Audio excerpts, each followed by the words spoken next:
Hello बच्चों, मैं अनुराग आनंद दोबारा से आपका वेलकम करता हूं अपने यूट्यूब चैनल ट्रिनिटी क्लासेस पे। एंड आज जो हम लोग टॉपिक डिस्कस करेंगे वो क्लास 9 का ही टॉपिक होगा, मोशन चैप्टर से डिस्टेंस एंड डिस्प्लेसमेंट। सो बच्चों, without wasting our time heading लगाइएगा डिस्टेंस एंड डिस्प्लेसमेंट। तो सबसे पहले हम लोग इसको समझते हैं कि है ये क्या, डिस्टेंस एंड डिस्प्लेसमेंट। सपोज कीजिए बच्चों की पॉइंट ए पे कोई एक स्टूडेंट या फिर कोई एक बच्चा खड़ा है एंड उसको पॉइंट बी पे जाना है। तो पॉइंट ए से पॉइंट बी तक जाने के लिए इसके पास बहुत सारे रास्ते हैं। सपोज कीजिए एक रास्ता है ये, जिसको कि हम लोग पाथ 1 कहते हैं। एक रास्ता है पाथ 2, एक रास्ता है पाथ 3, बहुत सारे रास्ते हैं। एक रास्ता है पाथ 4। तो डिस्टेंस ट्रेवल्ड हम लोग तब कहेंगे जो कोई भी मूविंग ऑब्जेक्ट जो एक्चुअल रास्ता, एक्चुअल पाथ कवर करता है। जैसे सपोज कीजिए पॉइंट ए से पॉइंट बी तक जाना है, तो अगर वह पाथ ए को चूज करता है तो path A will be the ये डिस्टेंस, ये जो एक्चुअल डिस्टेंस है यही इसका डिस्टेंस कहलाएगा। अगर पाथ 2 से जाता है तो ये वाला जो रूट है इसका जो डिस्टेंस होगा वही इसका डिस्टेंस कहलाएगा। पाथ 3 को अगर चूज करता है तो ये इसका डिस्टेंस कहलाएगा। तो डिस्प्लेसमेंट क्या होता है? तो बच्चों, डिस्प्लेसमेंट होता है कि किसी भी initial point and final point के बीच में एक सबसे छोटा रास्ता होता है, जिसको कि हम लोग डिस्प्लेसमेंट कहते हैं।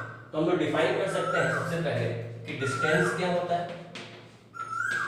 तो डिस्टेंस को डिफाइन कर सकते हैं actual path covered by a moving object. कोई भी मूविंग ऑब्जेक्ट जो एक्चुअल पाथ, जो वास्तविक रास्ता है, अगर वह जो चूज करता है वह वहां पे जो डिस्टेंस ट्रेवल्ड है उसी को हम लोग डिस्टेंस कहेंगे। और डिस्प्लेसमेंट क्या होता है? तो डिस्प्लेसमेंट, इसको हम लोग डिफाइन कर सकते हैं सबसे छोटा रास्ता या फिर शॉर्टेस्ट डिस्टेंस भी आप कह सकते हैं। Shortest distance is called as displacement. तो किताब इसको कैसे डिफाइन करता है? The shortest distance between initial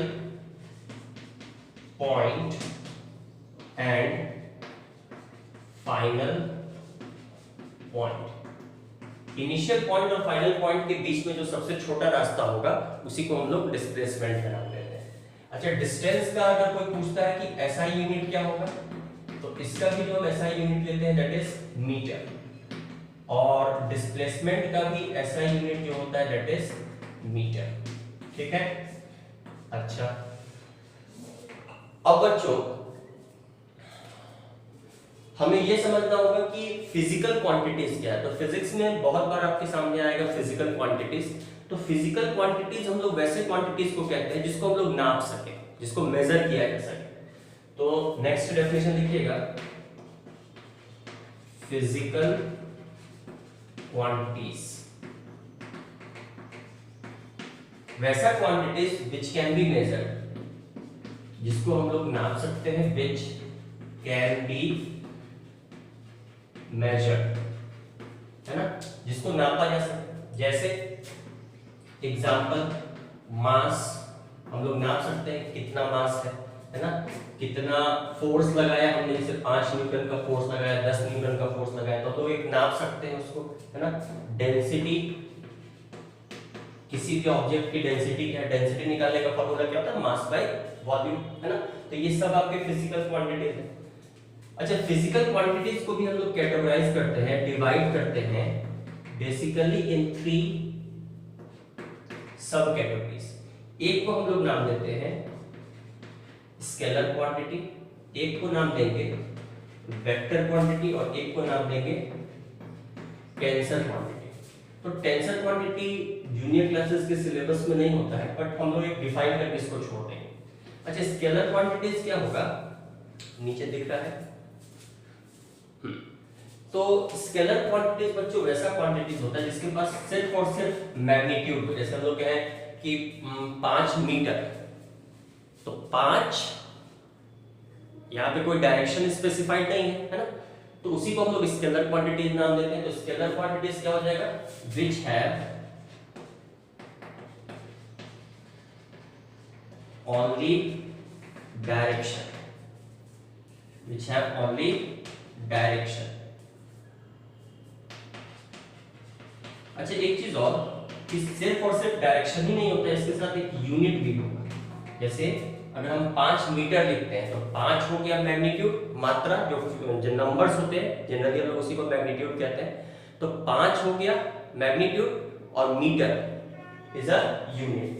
तो स्केलर क्वांटिटीज को हम लोग क्या कह सकते हैं कि वैसा क्वांटिटी जिसके पास मैग्नीट्यूड हो और एक यूनिट हो। ठीक है, एग्जाम्पल अगर आपसे पूछे तो डिस्टेंस आपका एक स्केलर क्वांटिटी है ना। जैसे स्पीड आपका एक स्केलर क्वांटिटी। तो वेक्टर क्वांटिटीज क्या होगा फिर, तो वेक्टर क्वांटिटीज वैसा क्वांटिटी होता है जिसके पास मैग्नीट्यूड भी हो, यूनिट भी हो और डायरेक्शन भी हो।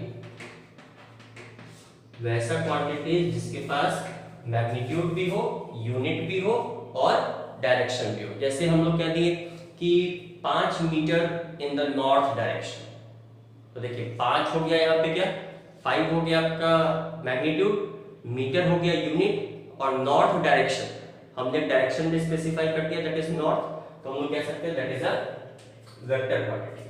अच्छा वेक्टर क्वांटिटीज का एग्जांपल, तो डिस्प्लेसमेंट आपका एक वेक्टर क्वांटिटी है। फिर से वेलोसिटी भी आपका एक वेक्टर क्वांटिटी। एग्जांपल्स जैसे जैसे हम लोग आगे बढ़ेंगे आपको हम स्पेसिफाई करवाते जाएंगे कि कौन सा स्केलर क्वांटिटी है और कौन सा वेक्टर क्वांटिटी। अब बच्चों टेंसर क्वांटिटी क्या होता है कि ये special type of vector quantity ही होता है, हालांकि दोनों में डिफरेंस है। तो डिफरेंस क्या है, इसके पास भी मैग्नीट्यूड होगा प्लस यूनिट होगा प्लस डायरेक्शन होगा।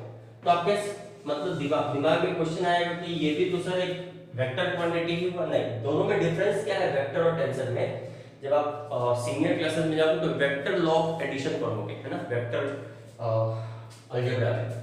तो टेंसर क्वांटिटी जो वेक्टर क्वांटिटी जो है वो वेक्टर लॉ ऑफ एडिशन को फॉलो करता है और tensor quantity do not follow vector law of addition है ना।